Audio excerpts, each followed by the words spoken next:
Masterclass. We're talking about the recovery strategy for Green Mountain Coffee. So our original trade was placed on the 6th of August, and Green Mountain Coffee were due to produce their earnings report after the bell. What we did was sold the August 24 $65 puts, and we received 70 cents per share. So basically what we wanted was the share price of Green Mountain Coffee to trade above $65 after their earnings report. Our break even for this trade was once the share price finished above 64.30, and at the time the share price was trading at $76.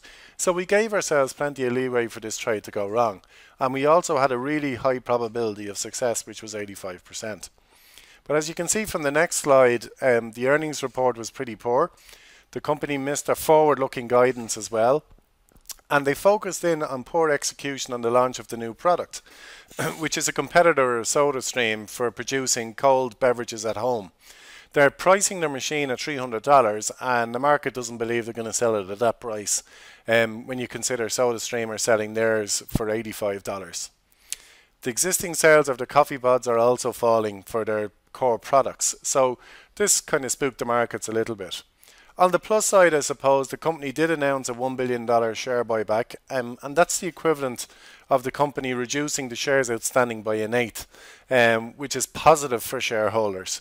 But the share price fell to $55. The company also announced they're going to keep their dividend in place. So the share price has fallen further. So now we're at this area here where the share price is at 49.20, and that begs the question, what should you do?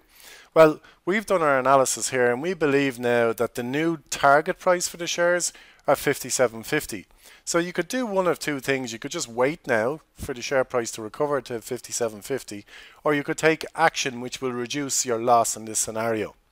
So as it stands right now, we're going to take assignment of the shares on Friday at $65. Our current loss at the moment is $15.10 per share, which is our break-even point minus the current share price. But we're going to implement a repair strategy, and we're going to try and exit this stock between now and October at around 57.50 if we can.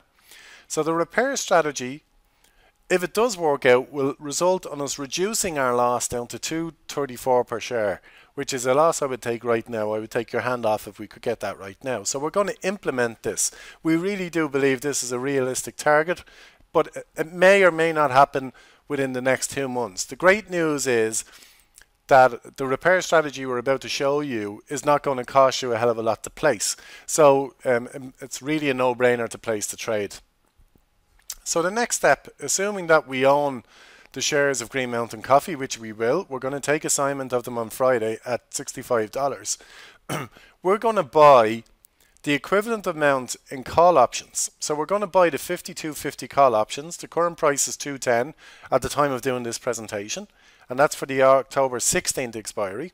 So in effect, if you owned 100 shares of Green Mountain Coffee, we'd come along and buy a call option at the 52.50 strike. So in effect, you're going to have control over 200 shares. And then we're going to sell 2 contracts of the 57.50 calls at 78. So in effect, we're doing a covered call on both our stock position and now our 52.50 call position. So the bottom line here is that if you're taking in 2 contracts of this at 78 cents, you're taking in a net 156. This part of the trade is costing you 210, so the net cost on this is 54 cents to place this trade. The reason we can sell twice as many contracts, as I said, is that you now own a call option contract of 52.50, which effectively gives you control of 200 shares of stock. Now you will pro rata do this depending on how many contracts you have in your account. So what are the benefits of placing this trade? I'm going to show you the spreadsheet of how it works now in a moment. Well, first of all, the trade is only costing you an additional 54 cents. This is because the sale of the 57.50 calls is offsetting the cost of the 52.50 long call that you've purchased. If we do nothing and the share price recovers to 57.50, we will lose $6.80 per share. But by implementing this repair strategy, that loss is dropped to $2.34 per share. So it makes perfect sense to do it. And really we're improving our chances of getting out of this trade at some stage in the near future, should there be some sort of a recovery in the stock. There may not be, but you're better off implementing this even if there isn't. So what is the downside? Well, we're adding an additional cost. It is an additional cost to the trade. The strategy does not protect against further declines in the share price. If the share price keeps falling from here, it's not protecting us from it. The other thing to consider is if the share price suddenly rebounds above 65, we're not going to benefit from that. We're still going to make a loss of 234 per share. So these are the things you need to consider. What I'm going to do now is go into the spreadsheet and explain it in greater detail, so you'll be able to go and place this for yourself if you need to. This is a continuation of our PowerPoint presentation. So here's the spreadsheet of the trade we just talked about. So here was the first trade we did. We sold the Green Mountain Coffee put. In effect, we sold a quantity of 300. I'm just actually going to change this here right now. That should be 300 in here. So that's expiring on Friday, and we're going to be assigned the shares at $65, but we took in 70 cents in premium. So that's the premium we took in, and now we're going to get assigned 300 shares at $65. Now, the current situation, the share price, as we said, is at 49.12. We're being assigned 300 shares on Friday at 65. Our new target price is 57.50. And we said if we simply wait and sell at 57.50, we're going to lose 6.80 per share. So instead, we're going to do this. We're going to buy 3 contracts of the 52.50 calls for expiring in October the 16th, and then we're going to sell 6 contracts of the 57.50 calls. So that's our target price. So in essence, we're doing a covered call here. And the reason we can sell 6 contracts, effectively because we're now going to own 300 shares of stock, we're going to have control over another 300 at 52.50. That will basically gives us effective control over 600 shares of stock. So when we put that into our spreadsheet here in our what if scenario here, so this is just our possible share price outcomes, 52, 53, 54, and so on and so forth, right up to 65. The first thing we do is put in the information we know. Well, we know we sold a $65 put and we received 70 cents per share in. That's the same no matter where the share price goes. We've bought shares, we're going to be buying shares at $65, so that's an investment at 65, that's why it's a minus. We're going to buy calls as well at 52.50. That's going to be an investment of 210. That's why it's a minus. And now you'll see here we also are going to be selling the 57.50 calls. And you can see we've put this entry in twice.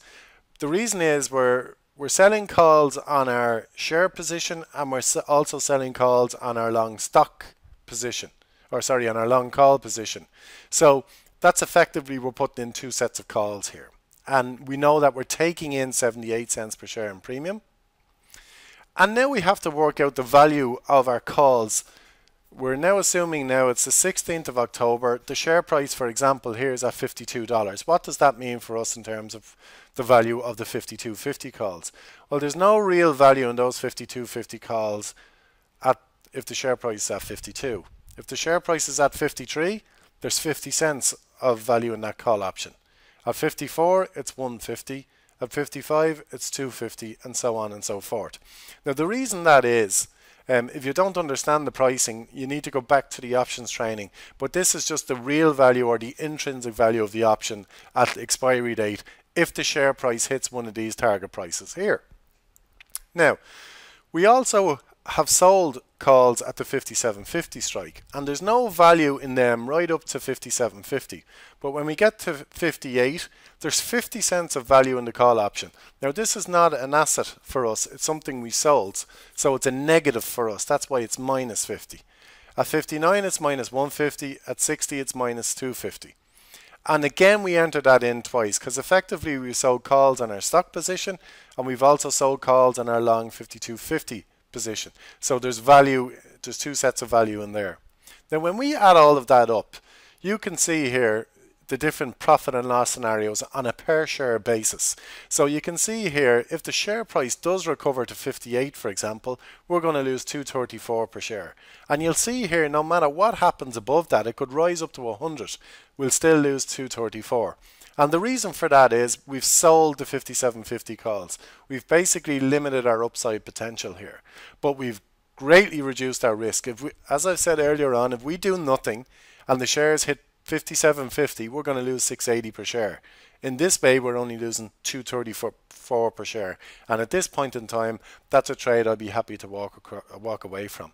So The repair strategy is simply this: take assignment of the shares, then buy a call option contract that will correspond to the amount of shares that you own. So for example, if you own 200 shares, buy 2 call option contracts, and then you can sell 4 call option contracts. So the ratio is 2:1 on the short calls.